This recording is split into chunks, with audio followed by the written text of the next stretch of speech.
Hi, baseball fans. I'm Erin Summers. Really happy to be joined by another Erin who loves baseball just as much as I do, Erin Fitt. He is a writer and editor for D1 Baseball, knows a lot about college baseball. We're going to pick his brain here over the next half hour. Erin, first, let's just start off with how are you doing and where are you tuning in from? I'm doing okay. Much better now that we have some baseball back in our lives. There's not a lot going on. It's definitely an atypical summer, just like it was a far from ordinary spring for everybody. But there's some pockets of games now that we can watch, and I'm just enjoying it while it lasts. Because who knows when this could be taken away from us again. But I've been making some travels through the Coastal Plain League right now. Not a lot else going on. And at the moment, I'm back home in Durham. Where have you been traveling to and what is some of the baseball that you have been able to see? Right now, I'm really focused on the Coastal Plain League. There's some baseball down in Florida. The Florida Collegiate League is playing. I think just in one side, I think all their games are in Orlando, and all the teams are just kind of playing there. But I have not made it down that way.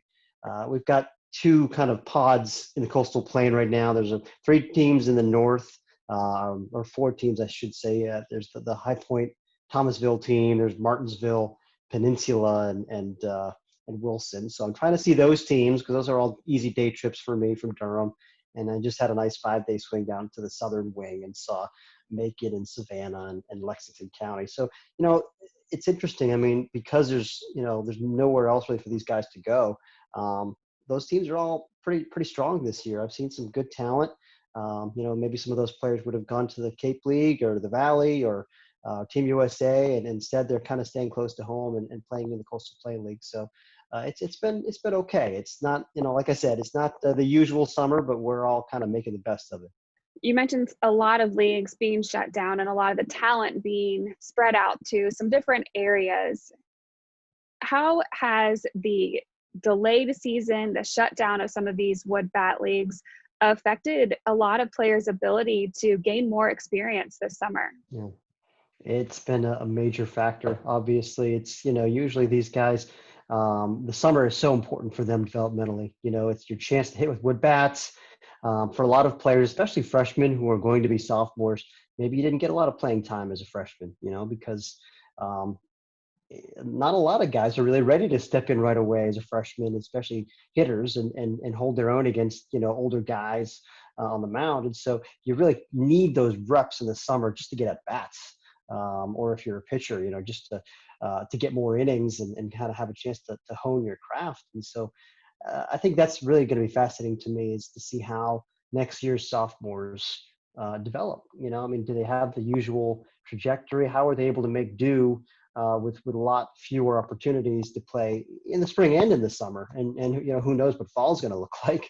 But um, you know, I feel bad for the kids that haven't had a chance to play since March, and I know there are a lot of them, and there's some schools that they're not really sure if it's best for their guys to throw at this point anyway. I know there are some schools that have just shut down all of their arms because they just haven't had their usual programs. So it's a weird year. Nobody knows exactly how to handle it.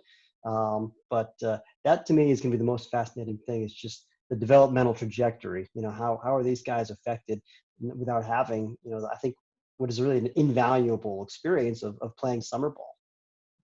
Pitchers do get shut down during the summer quite often because you don't Yeah. want to risk injury, and coaches kind of only let them go for so long. What have you heard in general from these college coaches? Do they want their players in summer ball right now, or they kind of want to make sure they're home and they're at least being safe? Yeah, I think it varies from program to program, and certainly I think there are some coaches that really swear by the summer experience, and some programs that have kind of conditioned their guys with an eye toward being able to throw in the summer and get some innings in. This year in particular, because there wasn't a normal spring, I think a lot of programs really value that opportunity to at least get some innings this year. And there are other coaches you talk to that. I mean, I know one program sent their entire pitching staff to one of those private facilities up in St. Louis, and that's an unusual thing. I'd never heard of a program doing that before. I think it was Charlotte. They sent 17 arms to that facility, and so that's kind of a new model that you wonder going forward, is that going to compete with summer ball?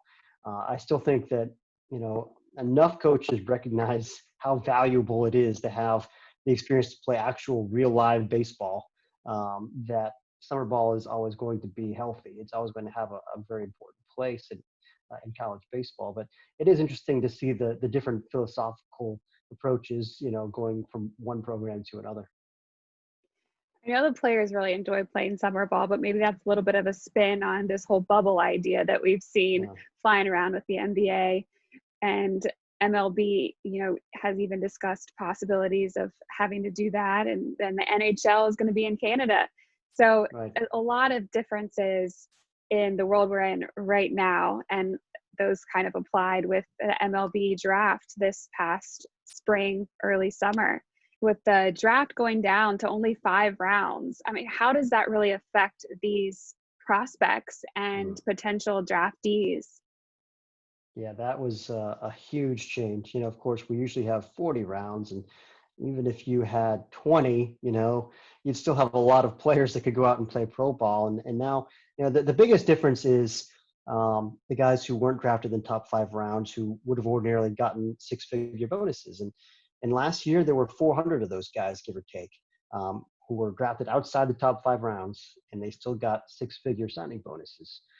Whether they were 6 to 10 round picks, whether they were taken after the 10th round, because there's certain ways you could manipulate your bonus pool after the 10th round to still pay those guys. And this year, if you weren't drafted in the top 5 rounds, the most you could get was 20 grand. And so, I mean, for a player who maybe could have made $250,000 as in a usual year, as a junior, I mean, does it really make sense for him to go ahead and take $20,000? I don't think it does. And I think we've seen that a lot of players feel the same way. There are a lot of really talented juniors who ordinarily would almost certainly sign, who are instead going back to school. And we'll see how that plays out for them next year. They'll have an extra year of eligibility from the NCAA, so they'll still have a little bit of leverage, but at the same time, they'll be a year older, and MLB teams are still going to use that age against them. And next year's draft is going to be really loaded. It's going to be really deep because of all these extra players going back to school for another year. So if you're to use an example, I mean, the University of Florida, they got their top two starters back, Tommy Mason, Jack Leftwich. Those are guys that they weren't counting on having back. And Christian Scott in the bullpen, another one. I mean, all three of those guys would have signed in a normal year, and instead they're all back. And so that pitching staff is going to be even more loaded.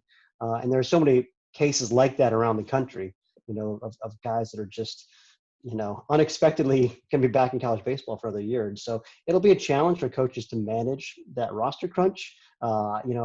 Even though they have eligibility relief, they have roster size relief, you still have all these different guys that you're going to have to find playing time for. In a lot of cases, players are transferring. They have to. They got to find some place to go where they can actually play.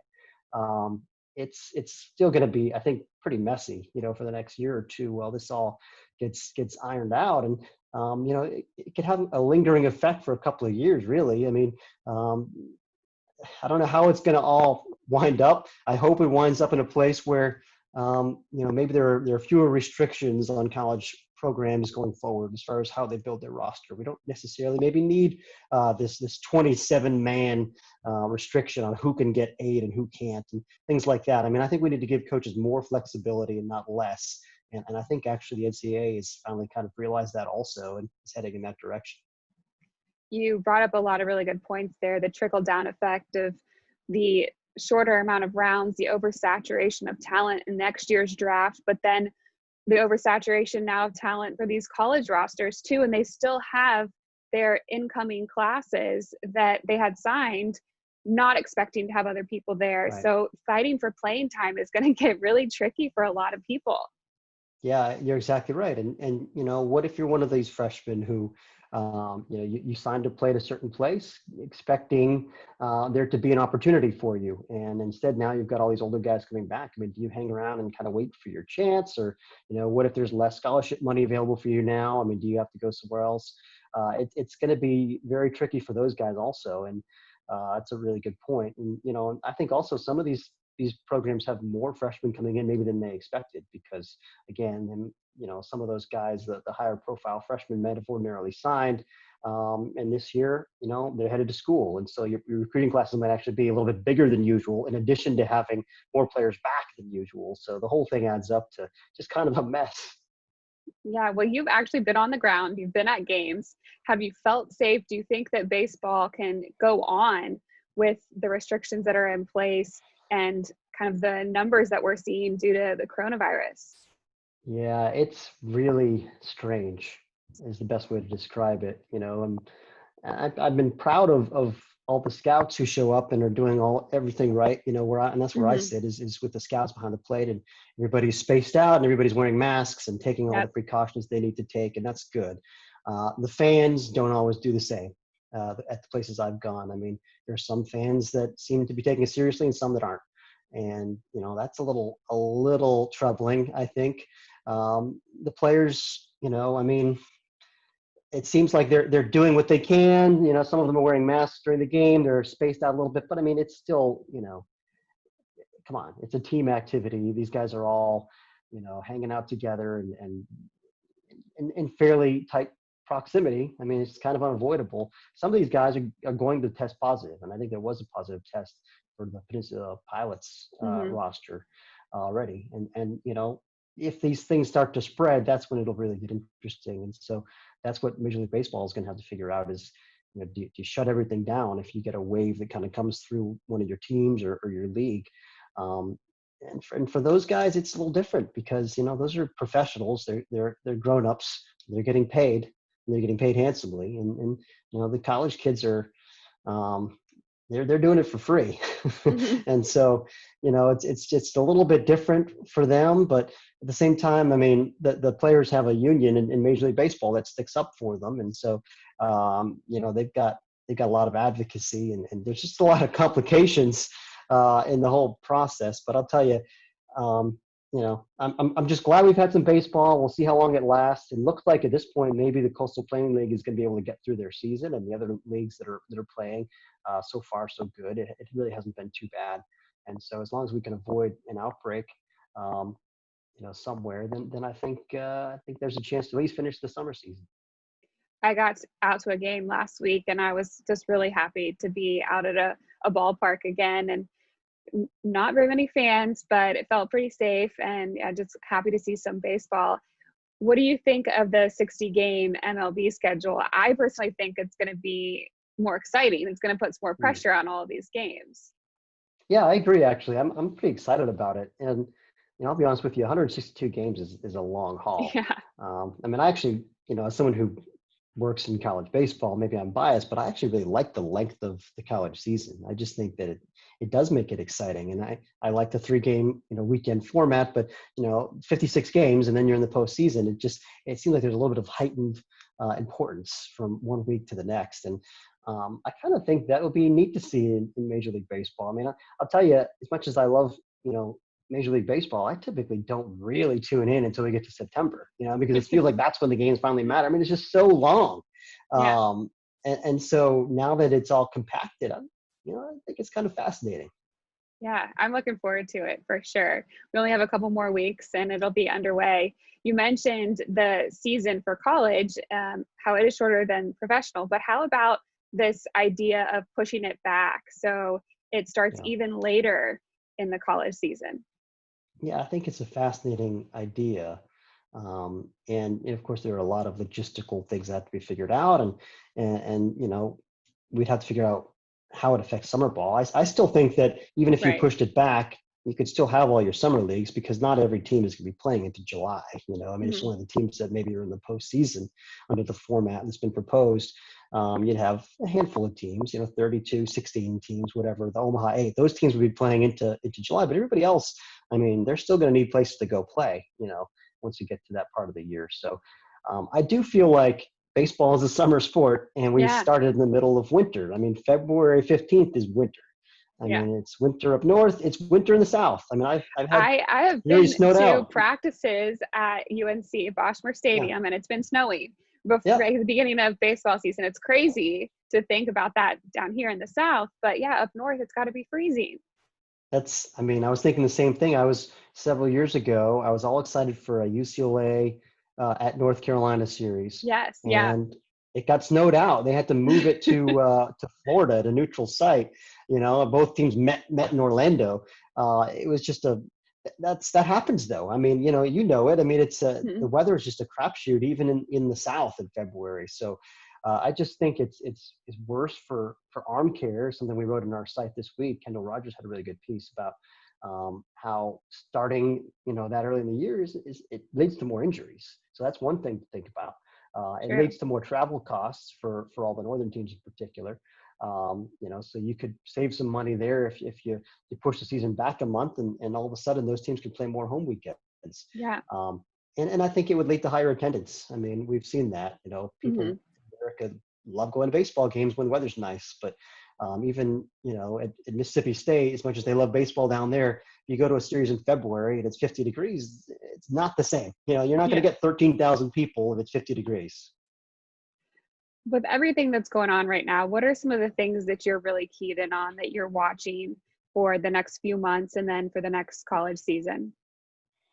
Well, I think the first thing is going to be, what does baseball look like going forward at the college level? Because I think this is an opportunity now, because we had this crazy circumstances. It's an opportunity to kind of reset and take stock and maybe make some big changes for the good of the game. And one thing that we're seeing, as we record this, I think tonight there's going to be a vote whether or not to allow college programs to combine their institutional aid, their academic aid and everything with their athletic aid, which is something they haven't been able to do in the past. And so personally, I think that's a good idea. I think we should allow, again, more flexibility when it comes to roster building, but that's the kind of thinking we need. We need to allow coaches to do whatever they can to get, better athletes into their programs. And right now that's a restriction that I think is short-sighted. Going forward, I think the bigger picture issue, we need to just have more than 11.7 athletic scholarships. That's the best way to get more high-end talent into the sport. And so what do we need to do to achieve that? Does the Power 5 programs need to kind of steer the boat even more than they have been doing, because they're the ones who really can afford to pay for more scholarships? I think if there's going to be a change in that direction, those guys, the SEC, the ACC, the Big 12 in particular, they have to lead it. And I think that could be on the horizon, in the next half dozen years, which for a long time, it felt like that was just a pipe dream. So that would be a big thing. And as we talked about the change of season plan, which would be a very radical shift for the sport, but I think could have a lot of, good things as a result of it. Those are all big picture ideas that I'm glad are getting actual discussion now in a way that they really never did before. For the baseball fans out there, who are the college programs we should be keeping an eye out for this next season? Well, some of the usual suspects: Vanderbilt, Florida, UCLA. I mean, it's like, stop me if you've heard this before, but those guys are good every year. I think Louisville will be really good again. I think in the Big 12, Texas Tech, as usual, looks strong. TCU, I think, is ready to get back closer to the national stage. They've been not as prominent the last few years after those 4 straight Omaha runs, but Texas, I think, again, is a program on the rise. I think they could be better next year than they were this year in the past couple of years. But I think the ACC looks pretty deep, but the SEC always deep. Ole Miss going to be loaded as usual. Virginia is a program I would keep an eye on. That, again, kind of like TCU, they were at the top of the world a few years ago, and then they kind of wandered through the wilderness for a couple of years, but I think they're going to be back. I really like what they've got coming back next year. So I think it'll be a fun year if we can get it off the ground. We just need to get everything under control with the virus by the time February gets here. And if that happens, hopefully we can have a really good season. I know. We are all hoping for that. Thank you so much for talking to me. You definitely very knowledgeable. And I hope that you stay safe, that you're able to still cover some baseball over the next few months. And here's, hoping that we can all get some teams back in Omaha this next season as well. Yeah, I sure hope so. It was really good talking baseball with you, and happy to talk baseball anytime.